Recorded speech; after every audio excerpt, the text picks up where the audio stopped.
Do you ever get done with a flight lesson and as you're driving home you think to yourself, man, I wish we would have flown more?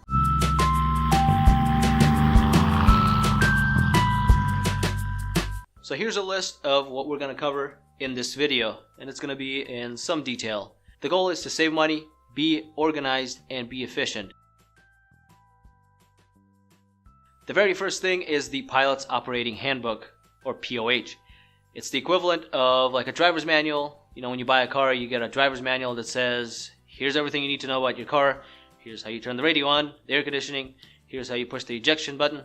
If you haven't read the POH and you're taking flight lessons, you, my friend, are behind and you need to get on that. I need you to be the expert in the airplane when you are flying it, which means you need to know it inside and out. You need to know everything there is to know about the airplane. Read the book. Read the POH cover to cover. When you're doing a search online for them, make sure that you're looking for the exact year that your airplane is and also the model number. So it could be like a Cessna 172M or N, O, S, something like that. So you need to make sure those letters match and the year matches as well. Sometimes they're a little tricky to find, but last case scenario, what you can do is actually take out the book from the airplane and take pictures. We all have smartphones and cameras. Take pictures of every single page and then look at it on your computer when you get home. What I'm trying to say is you need to know that book inside and out. You need to know where to find stuff. You need to know the index basically. So if you're looking for how your ailerons work or how your electrical system is wired, that's chapter 7. So you need to know those chapters. You have to have them memorized. The good news is every single general aviation airplane follows that same pattern. So there are usually 8 to 10 chapters and they all follow the same format. Starting out with, let's say 3 to 4 days ahead of your flight lesson, you should be looking at the Weather Channel or something equivalent. You need to know what generally is going to happen during the next couple of days leading up to that flight day. And then about 24 hours before your actual flight lesson, you can start looking at TAFs or terminal aerodrome forecasts. That'll give you a better idea of maybe where the clouds are going to be, what the winds will be, and you can get a good idea of whether or not you have a chance of going flying. Before you leave your house for the airport, I would highly recommend getting a standard weather briefing. I'll put that in the description box below. Also, there'll be a link to what flight service is and how you get a weather briefing.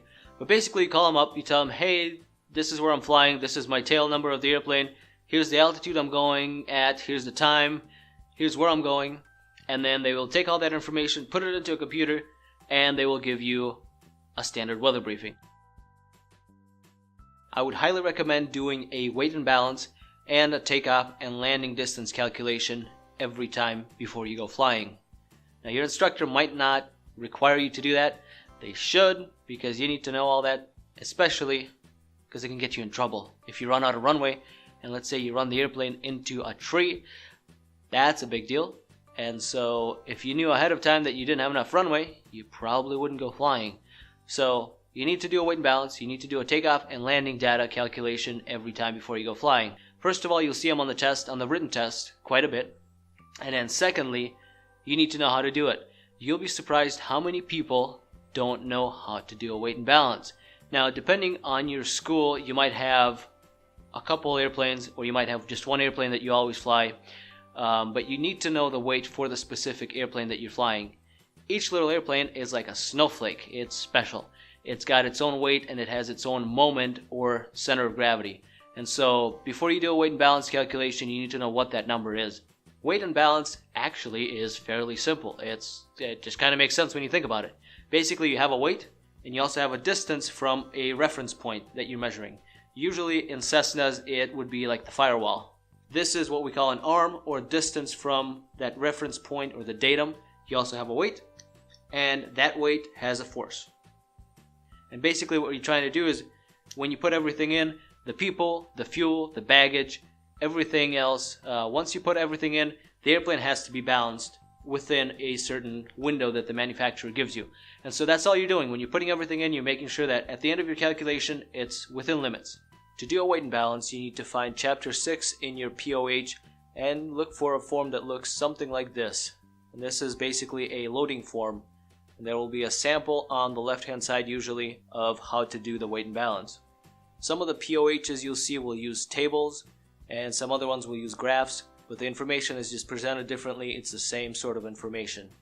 Before we calculate our weight and balance, write this formula down. We'll use it towards the end of our example. Weight times arm equals moment.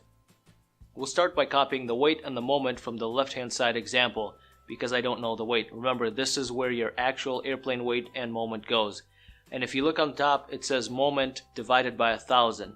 So to keep the calculation simple and the number is small, they take your moment divided by 1,000. In our example, we'll use the fuel that they're using in their sample problem. So they're using standard tanks at 24.5 gallons. Now, every gallon of fuel weighs 6 pounds. So if you take 6 times 24.5, you get 147 pounds. To find our moment for the fuel, we'll be using this chart right here, and that's in the same weight and balance section. Just make sure that you look at the legend, if there is one, to see which lines you're supposed to follow. In this graph, we have weight on the left-hand side and then moment on the bottom.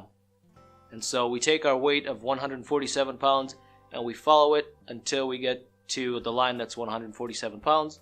And then you go straight down to get your moment. So that's pretty easy. Now you'll see dots on that fuel line, and those are for known fuel quantities. If you have standard tanks, maybe extended range tanks or half a tank, that's what those dots are there for. The next line in our calculation is the pilot and passenger. And so what you do is, once again, you get your weight. We have 300 pounds, for example, and you follow the pilot and passenger line up until you get to 300, and then go straight down, and your moment will be 11.6. For our bags, we'll say we have 20 pounds of bags.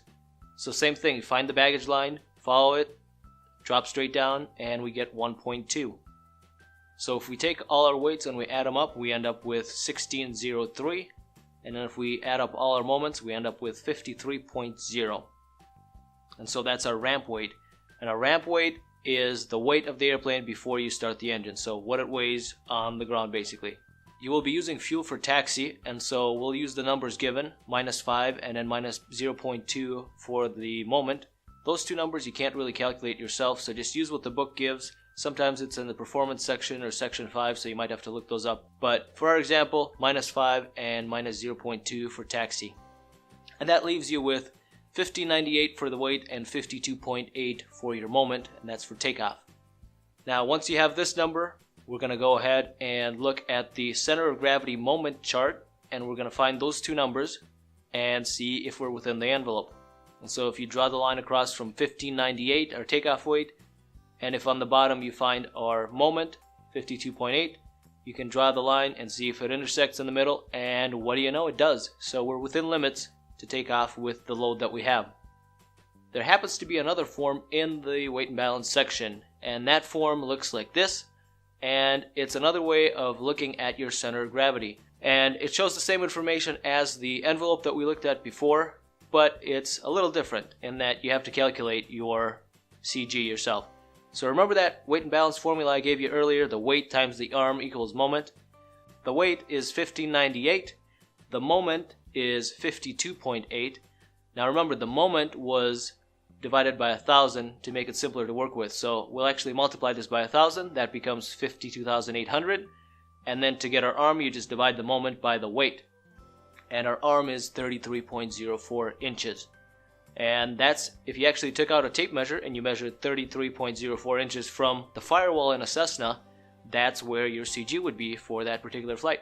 And so we can go ahead and plot those numbers. We still have 1598 for the weight, and then our CG is 33.04, and you see we're still within the envelope.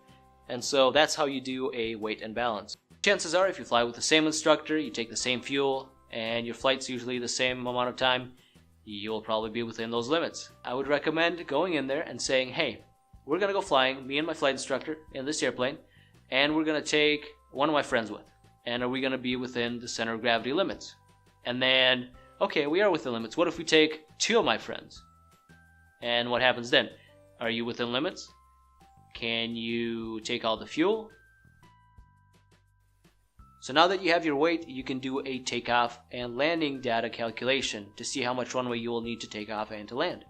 And for now, all our calculations will be pretty basic. We won't do any interpolation or any of that fancy stuff that we'll do later in the performance section.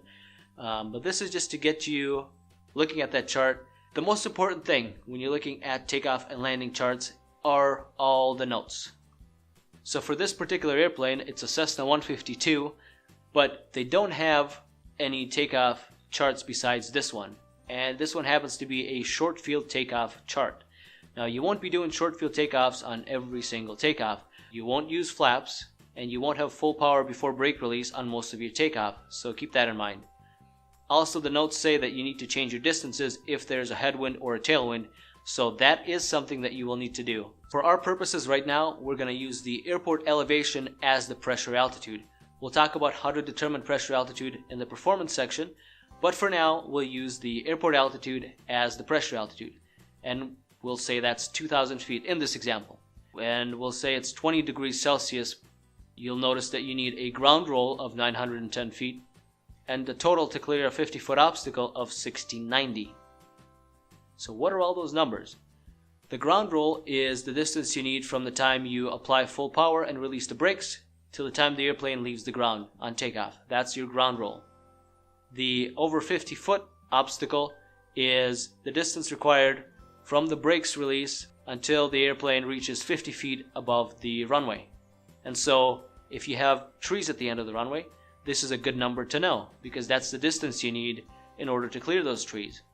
Now we know those numbers aren't what we need because those notes don't apply and the takeoff is a different takeoff than we're doing. So what I would recommend for now is once you get your number, double it. That way you'll be on the safe side. And so you'll need about 1,800 feet for a ground roll and 3,400 feet for a climb over 50 feet. Those are some good numbers to keep in mind when you're taking off, and if you have a 2,000 foot runway, you might want to think about it a little bit before you go. The landing distance is a similar process. Now for this chart, for both the takeoff and the landing, there's only one weight, and that's the maximum takeoff weight. So that's the only one we can go with, and that's what we're going to use. So for landing, let's say the same thing. We're landing at 2,000 feet elevation, 20 degrees, and so we're going to need 520 feet of ground roll and 1,270 feet to clear a 50-foot obstacle. We need about 1,000 feet for the ground roll and 2,500 feet to clear a 50-foot obstacle. So a runway around 3,000 feet should be fine. Keep in mind that everything I've talked about so far you can do at home. That's how you maximize your time and your money when you show up to the airport. You will need some time to look at the airplane to make sure that it has everything it's supposed to have. Your flight instructor will show you how to pre-flight. Make sure you pay attention to all the details. Make sure you know what you're looking for and how it's supposed to look like when you're looking for it. As time goes on, your flight instructor will let you pre-flight by yourself because they'll know you can do a good job and they know you know what you're looking for. This is the first thing that you check when you get to the airplane. You need to make sure there are required documents on board. And we use the acronym ARROW, A-R-R-O-W, for the required documents. And by the way, all these have to be on the airplane. The A stands for the Airworthiness Certificate, and this is like a birth certificate. When the airplane gets manufactured, it gets an Airworthiness Certificate from the FAA saying, yep, it's a good airplane, it can totally fly. And so that has to be in the airplane at all times. The next thing, the R, the first R, is a registration certificate. Just like a car, airplanes have to be registered to somebody or some corporation, and so you need to have a registration certificate, and it has to be unexpired as well. The next R you might not actually need, and this is the Radio Operator Certificate, and it's only required for international operations. So you might not have that. You might just have the airworthiness, the registration, and the next one, the O, is the Owner's Manual, or if you want to remember it as POH, that works as well. So you need to have your POH. Some airplanes have an Airplane Flight Manual. The W stands for weight and balance. And so you need a form in the airplane that says, hey, this is what the airplane weighed, what the center of gravity was when it was last weighed. And you have to make sure that, by the way, on all these documents, you have to make sure that the tail number matches the tail number that you're flying. Your pre-flight will take anywhere from 30 to 45 minutes. As you get more familiar with it, it'll get quicker and you'll be more efficient at it. But what I'm trying to get you to do with everything I've talked about so far is to get you prepped as much as you can before you show up to the airport. Now you show up to the airport early, that way if your instructor is out flying with another student, you can pre-flight an airplane. Or maybe as soon as they get back, you can jump in that airplane, pre-flight it while they debrief and finish paperwork. That way your instructor shows up, you're ready, they're ready, jump in, off you go, and you can spend very little time pre-flighting, doing paperwork, because all of that will be done, so you can maximize your flight time and minimize your expenses also, because when you're pre-flighting and the instructor is getting paid for not really doing anything, that's not really how it's supposed to work. And so I absolutely hated doing that when I had students, when they show up and you're supervising a pre-flight.